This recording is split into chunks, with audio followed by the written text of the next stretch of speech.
For a lot of people, millions of them, sports has been a welcome respite from the world of politics, but that's no longer true. Last year, NFL quarterback Colin Kaepernick started kneeling during the national anthem, and he apparently launched a trend. This past weekend, Oakland Raiders running back Marshawn Lynch sat during the national anthem, as did Michael Bennett of the Seattle Seahawks. Now, ESPN's Max Kellerman, our old friend, complaining that white players won't join in the anthem protest. Watch this.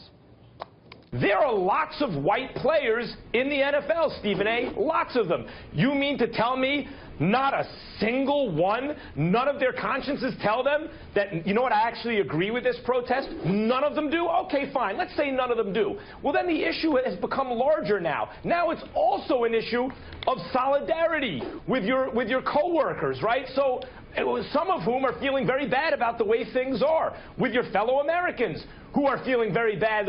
All Americans right now of goodwill are very upset about recent events.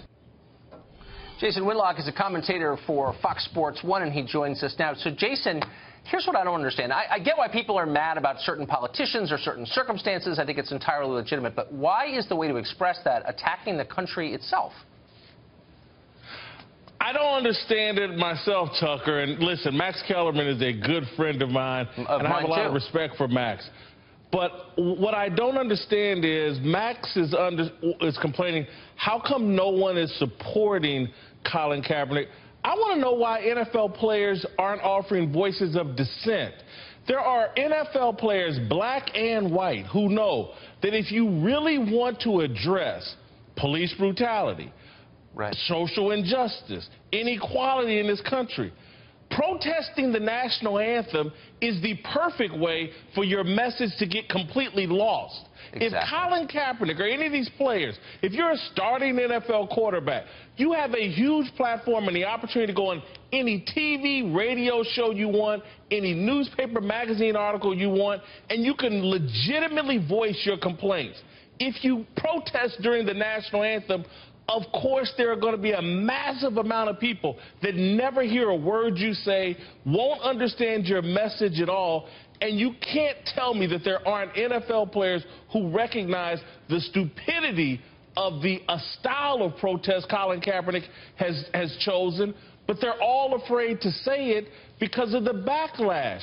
So, again, the cowardice or the real fear is stating the truth about the idiocy of what Kaepernick has done. That's where the backlash has come from, and people are afraid to voice that. There are a lot of really afraid people right now in this country, I would argue. So you follow this really closely.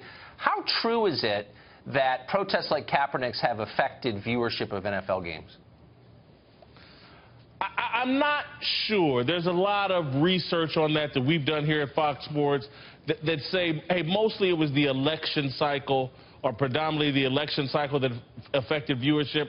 But I do think if these protests continue, I do think it's going to impact viewership because I think it's off-putting to the traditional sports fan who's like, they don't get this. You're protesting the national anthem. What does that have to do? How is that the most effective way to get a point across about inequality in this America? It's not. And people's expectations when they go to sporting events, it's not for the event to be hijacked by politics. It's not for the event from the national anthem, from the beginning of the event, to have this kind of contention and problems. Sports have always been about bringing people together for a fun event. It's always been about racial unity and looking past your differences to achieve some athletic goal. Kaepernick has turned this thing into something else. I don't think it's effective for getting his message out, and I just don't think it's consistent with the principles of sports and what NFL football has been about as a television event. I think you're exactly right. I wanted to ask you about this. So you used to write for ESPN and then the Kansas City Star before that. There's a new piece at The Atlantic. Frank Ford, the New Republic, wrote it. And he says that Silicon Valley has basically taken over journalism and is ruining it with a focus on sensationalist clickbait and maximizing traffic. ESPN seems to be doing its part because it's always fanning these feuds instead of covering sports. Do you think that's a fair critique? Do you think that Silicon Valley is affecting news coverage in a way that's bad? No question, Tucker. You and I talked about this several months ago, and I was very thrilled to see The Atlantic write this piece because I want the left side of the media to talk about this.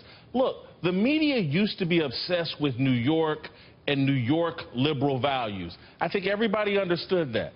Now it's dominated by Silicon Valley, Northern California, and San Francisco values. And that is a completely different animal. That's a revolutionary animal. That's an animal that really doesn't believe in this country. And so when you look at Google, Facebook, Twitter, Instagram, in order to really be popular and to be represented in those spaces, the Silicon Valley spaces, you have to be extreme left-wing.